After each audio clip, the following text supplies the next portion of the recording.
ce matin-là, il n'était pas très chaud, le petit vent de Bonne qui soufflait dans la petite baie ou non? C'est l'autre, c'est pas celle qui passe sous ta nièce, c'est l'autre. Oui, il n'était pas chaud du tout, le temps qu'il pleuvait, et de temps en temps, les rafales de vent, elles fouettaient la pluie contre le corps immense et massif du gourlet. Le gourlet, je vous en parlerai tout à l'heure. Le gourlet, lui, il s'en fichait un peu. Hein. De temps en temps, il regardait les gouttes, les petites gouttes de pluie qui se suivaient là le long du rebord de son chapeau en feutre. Et puis de temps en temps, un coup de vent peut-être un peu plus fort que les autres, lui soufflait une goutte d'eau en plein visage comme pour lui cracher quelque chose à la figure, vous voyez. Bon, franchement, ça ne le dérangeait pas. Il était bien protégé avec sa grosse pelisse de mouton.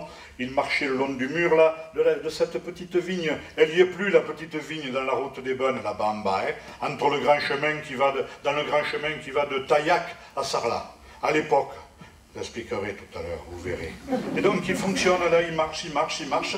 Et puis au bout de la vigne là, il y a le coin du mur. Parce que la vigne, elle est toujours fermée dans des murs en pierre. La pierre, elle vient du terrain où on a planté la vigne, et elle a servi, elle s'est empilée, pas n'importe comment, hein. Les paysans qui bâtissaient les murs, là, ils les bâtissaient comme il faut, hein. C'est des murs en pierre sèche, mais larges, épais, costauds, assez hauts quand même.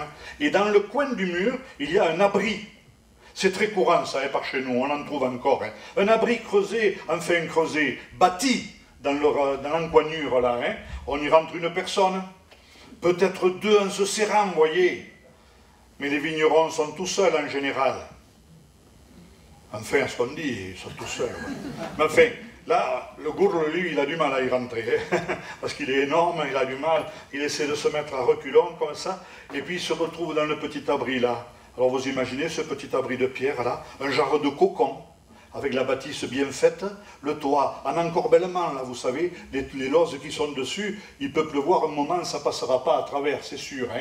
Et puis, il a repéré pour ça, aménagé dans un coin de la muraille, il a un genre de petite meurtrière, très étroite, vous voyez, mais bâtie comme ça quand même, qui permet de surveiller là-bas, au fond, ce qui se passe sur le grand chemin entre Bernifal et Baissac. Vous voyez là-bas? Oui, vous voyez beaucoup, hein, là. Hein. Mais là, la petite vigne en haut qui n'existe plus, bien sûr, il y a des bois partout maintenant, les bois ont tout envahi, mais à cette époque-là, il y avait une vigne. Le gourlet, il faut que je vous le présente, le gourlet, c'est un surnom de Languedoc. Hein. Le gourlet, ça veut dire le chétif, ça veut dire le faible, ça veut dire le mal fichu, vous voyez, hein. Tout ce que n'est pas le gourlet, justement, hein. C'est un grand type costaud, solide comme tout, jovial en plus, hein. Bon, pas gourle du tout, hein. Mais ça lui vient de son enfance. C'est sa mère qui l'a appelé comme ça. Parce qu'au début, il était vraiment gourlet. Elle aimait bien sentir le petit vent sur ses cheveux. Colette, elle descendait la côte de Cireuil, du côté du Mespoulet, vous savez, là, en descendant sur Bénivet. Elle descendait là, et puis elle descendait vite. Oh, elle aimait bien ça, elle aimait bien sentir le vent rentrer par les manches de son corsage, là. Ça la rafraîchissait sur tout le corps, le temps qu'il faisait. Il allait faire une belle journée, probablement. Quand elle était toute seule dans la descente, elle lui permettait la petite permission. C'est-à-dire qu'elle lâchait les pédales, elle écartait les jambes. Oui, et elle permettait au vent du matin d'entrer sous sa jupe. Pas longtemps. Visite indiscrète, vous me direz. Mais enfin. Et puis quand elle estimait que ça avait assez duré, elle disait, hop, c'est fini, ça suffit. Elle reprenait les pédales, elle descendait.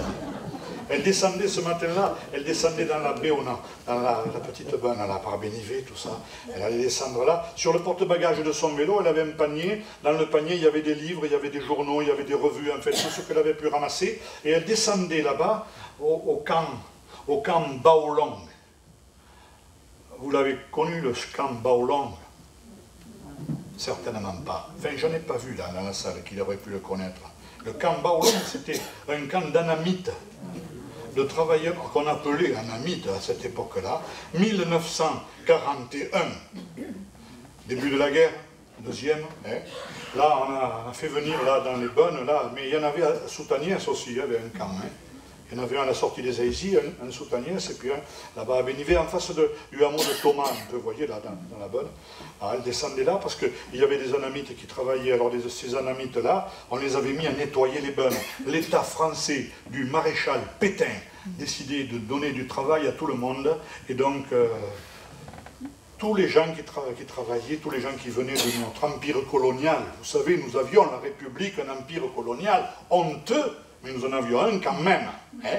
Et donc, ces gens-là, il fallait bien leur donner du travail, d'autant que chez eux, quelquefois, ils n'en avaient pas, alors ils venaient travailler. Et comme on estimait que c'était des gens qui avaient l'habitude de cultiver le riz, on les avait foutus dans la benne.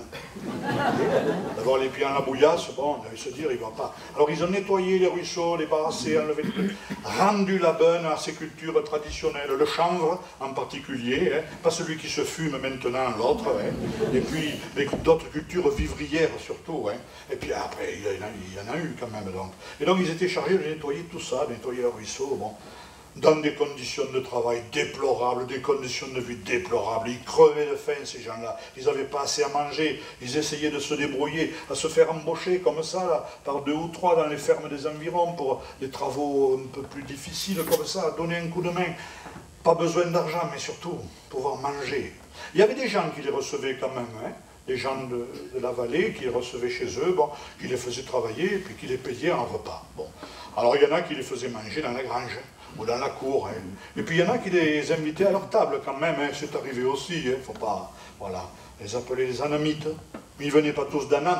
Il y en a qui venaient de Cochinchine, du Tonkin d'ailleurs, je ne sais rien moi, hein, du fameux empire colonial français de cette époque-là, hein, qui allait s'appeler après plus tard Indo-Chine, et qui changerait encore de nom après, vous allez voir.